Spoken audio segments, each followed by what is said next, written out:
L'exploitation de la carotte de créance a démarré, ça fait plusieurs siècles. La carotte des sables de créance, voilà, il n'y en a qu'une.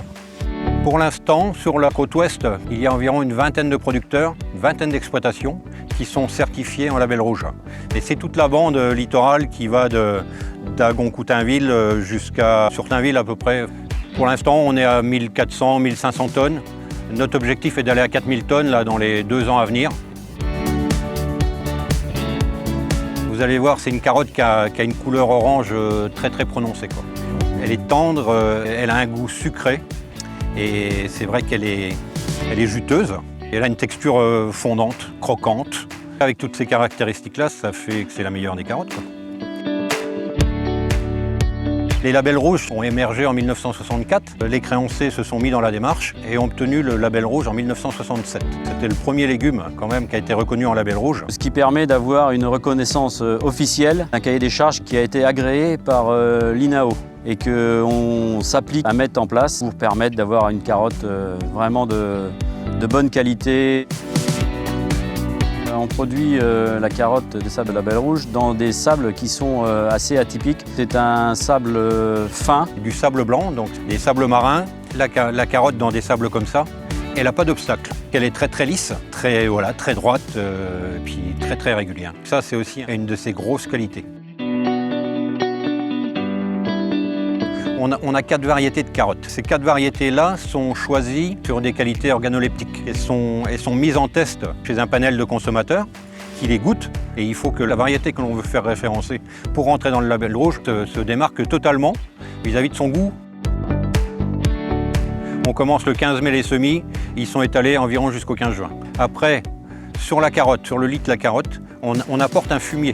Une fois qu'elle est élevée, voilà, on la laisse tranquille pousser. C'est une carotte qui va pousser plutôt lentement, qu'on lui donne le temps de pousser tranquillement. Jusqu'à un stade d'environ 7 ou 8 cm, qu'elle ait au moins 4 ou 5 feuilles.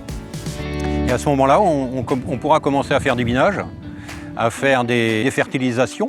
On fait aussi nos apports organiques en fractionné. On apporte au fur et à mesure de la pousse de la carotte. On intervient avec l'irrigation quand vraiment les périodes estivales sont dures au niveau climatique.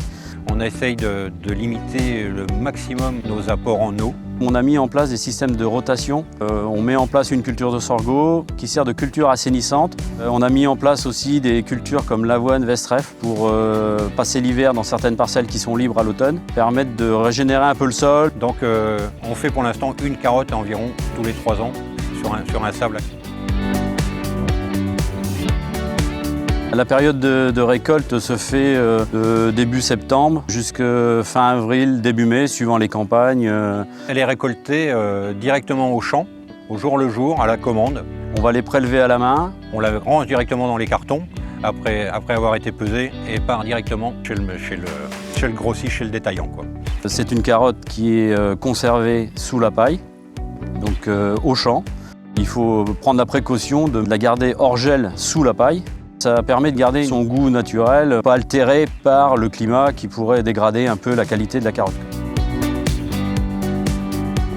La durée entre l'arrachage et la commercialisation de la carotte de label rouge est de 5 jours maximum, ce qui fait qu'on est obligé de tenir une traçabilité très très stricte. Tous les emballages sont tatoués, donc ça va jusqu'au consommateur avec notre numéro de producteur, notre numéro de lot, le numéro du conditionneur. Les carottes qui sont arrachées donc, le jour même partent chez des expéditeurs qui sont agréés carottes des sables label rouge. Ces expéditeurs ont la charge de collecter nos produits et de les mettre en marché.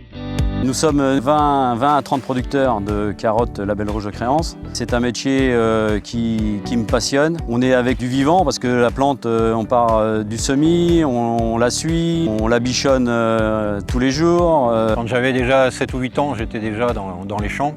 Donc ça fait plus de 50 et quelques années maintenant. La passion qui peut animer n'importe quel agriculteur, c'est quand on met en terre, de faire pousser son produit, de le voir grandir, de sortir quelque chose qui est beau, qui est joli, qui est bon. La satisfaction de bien faire, c'est quand le consommateur est satisfait de ce qu'on a produit. Quand ils reviennent et qu'ils disent « vos carottes sont excellentes », là, ça fait chaud au cœur.